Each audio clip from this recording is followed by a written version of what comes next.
आज हम और मेरे साथी शक्ति जी आपके समक्ष हैं, क्योंकि मीडिया में एक कैंपेन चलाया जा रहा है। मैं ये नहीं कह रहा हूँ आप चला रहे हैं, आपके माध्यम से चलवाया जा रहा है। देश के प्रधानमंत्री और देश के शिक्षा मंत्री 25 लाख बच्चों के गुनहगार हैं।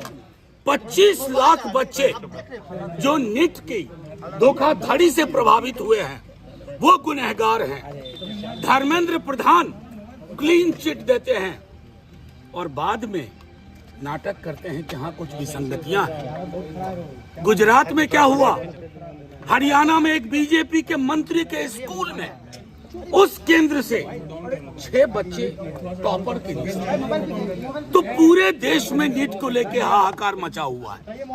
और नीट के उस हाहाकार को, जिसमें केंद्रीय शिक्षा मंत्री का इस्तीफा होना चाहिए, एनटीए को खत्म करना चाहिए, उसकी जगह पे क्या चर्चा चल रही है बिहार में कि गेस्ट हाउस बुकिंग किसने करवाई। नीट 25 लाख बच्चे, उनका अंधकारमय भविष्य चिंता का विषय नहीं है। चिंता का विषय है गेस्ट हाउस, एक झूठी कहानी के आधार पर। अब मैं आपके समक्ष कुछ बातें रखता हूँ। आप सब ये तस्वीर देख रहे हैं, ये तस्वीर ऊपर कर। इसमें जो शख्स दिख रहा है, इसमें जो शख्स दिख रहा है उसका नाम अमित आनंद है। कबूलनामा है, कन्फेशन ऑफ गिल्ट है। दूसरा व्यक्ति नीतीश कुमार है जिसका कन्फेशन ऑफ गिल्ट है।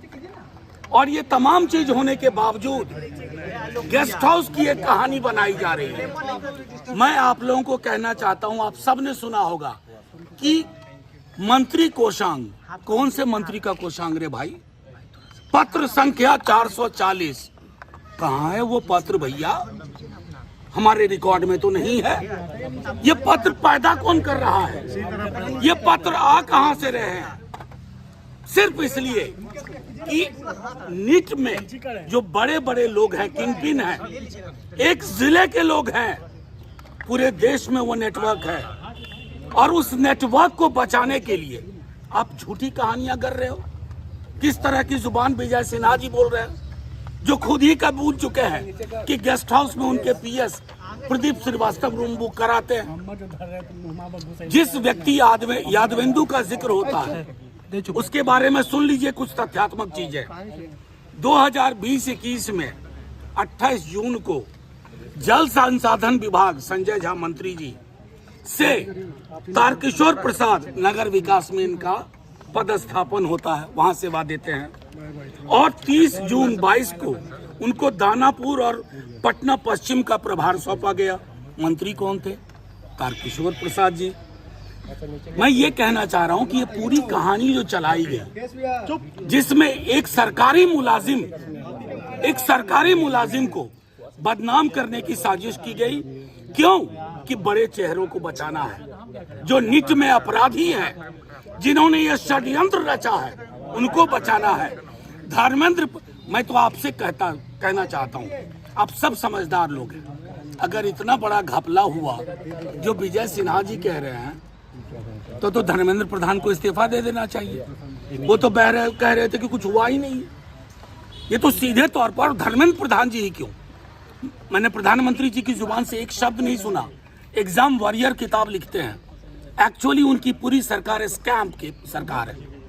वो लीकेज वॉरियर है, कहाँ लीक हो, कहाँ लीकेज हो, उसमें है। तो लब्बो लुबाब ये है कि आपके समक्ष, आप मीडिया के साथी भी ये ध्यान रखो, ये 25 लाख बच्चों के भविष्य का सवाल है। इसको एक गेस्ट हाउस की झूठी कहानी में मत उलझाइए, क्योंकि 25 लाख बच्चों की आह लगेगी सबको। 25 लाख युवाओं के सपनों की आह सबको लगेगी। वो सिर्फ शिक्षा मंत्री को आह नहीं लगेगी, वो तमाम लोग जो इस गुनाह में शरीक हैं, पर्दादारी कर रहे हैं। बड़े बड़े नाम, अभी एक अखबार है दैनिक भास्कर, उसने लिखा कि अप्रैल के महीने में कह दिया था किसी ने कि लीक होगा, लीक हुआ। एनटीए से ईओयू अपनी बिहार वाली कुछ सवाल पूछ रही है एनटीए किस दबाव में उनका जवाब नहीं दे रही है। तो कुल मिलाकर के मैं आप सबसे कहना चाहता हूं, अपनी भूमिका का निर्वहन करिए और 25 लाख बच्चों के भविष्य को गेस्ट हाउस की झूठी कहानी में मैं टिप्पणी नहीं करना चाहता कि फलाने मंत्री ने क्या कहा, चिलाने मंत्री ने क्या कहा, क्योंकि हम ये समझ चुके हैं यहाँ बिहार में सरकार नाम की कोई चीज नहीं है। हर कोई अपने अपने एजेंडे पर अपने आकाओं को बचाने में लगा हुआ है।